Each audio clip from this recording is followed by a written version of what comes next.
छलावा भूत की कहानी। ये कहानी एक लड़के के एक छलावा भूत से हुए सामने के बारे में है।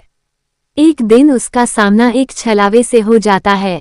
ये कहानी तब की है जब मैं अपनी मौसी के घर छुट्टियां बिताने गया हुआ था।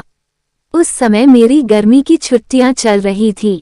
मेरे मौसा जी एक डॉक्टर है तो उन्हें रहने के लिए एक क्वार्टर मिला हुआ था। वे उस क्वार्टर में दूसरे मंजिल पर रहते थे। उनके फ्लोर पर एक बालकनी थी जिसके पीछे की ओर एक जंगल था और रात के समय उस जंगल से अजीबोगरीब आवाजें सुनाई देती थी। ऐसे ही एक दिन की बात है जब हम सभी खाना खाकर रात में बालकनी में बैठे बातें कर रहे थे कि तभी मेरी मौसी का लड़का हमसे कहने लगा कि किसी में इतनी हिम्मत है कि वो रात के इस समय में इस जंगल के अंदर जाए। हम सभी हंसने लगे और उससे कहने लगे कि क्या फालतू की बात कह रहा है, भला कोई इस जंगल में इतनी रात में क्यों जाएगा, कहीं कोई जंगली जानवर मिल गया तो शामत पक्की है। हा हा हा, सब हंसने लगे। वो बोला कि मैं मजाक नहीं कर रहा हूँ। मेरे स्कूल के दोस्त बताते हैं कि एक बार ऐसे ही एक लड़का उस जंगल में चला गया, फिर उसका कभी कुछ पता नहीं चला। गांव के लोग बताते हैं कि उस लड़के को अपने पिता के जंगल में बुलाने की आवाज आई थी और वो उनकी आवाज के पीछे पीछे उस जंगल में चला गया और फिर कभी किसी ने उसे नहीं देखा। मैं हंसने लगा कि यह तो झूठी कहानी है।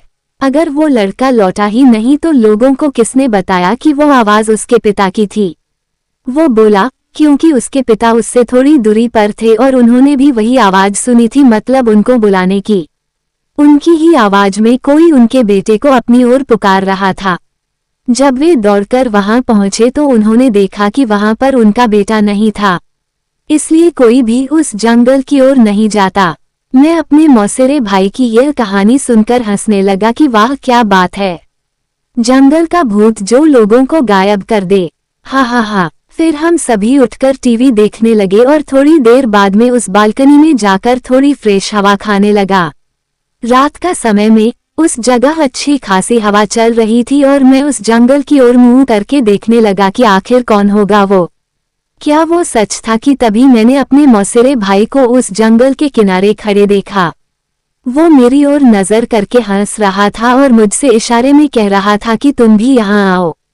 मैं चौंक गया कि अभी तो वो टीवी देख रहा था, फिर नीचे कैसे पहुंच गया।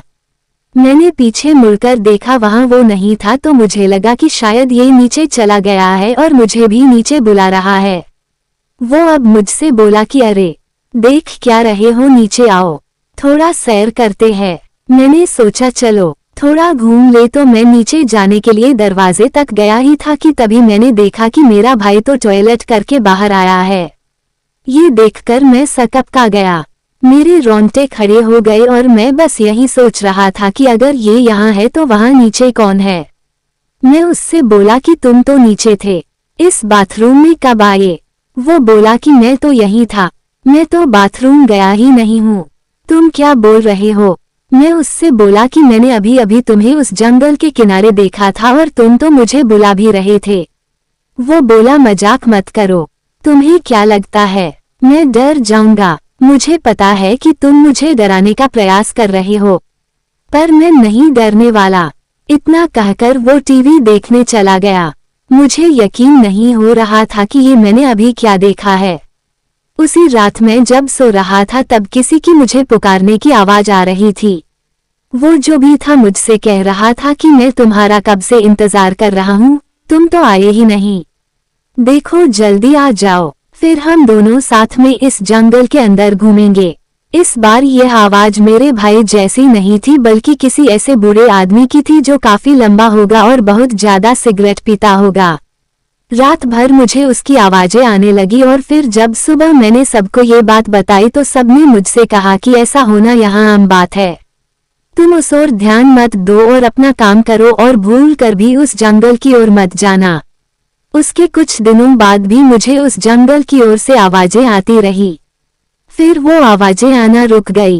इस घटना के कुछ दिनों बाद मेरे पापा मुझे लेने आ गए थे क्योंकि मेरी गर्मी की छुट्टियां भी खत्म होने वाली थी। उस जंगल में रहने वाले को लोग छलावा कहते हैं और जो कोई भी उसके पीछे जाता है वो फिर कभी लौट कर नहीं आता।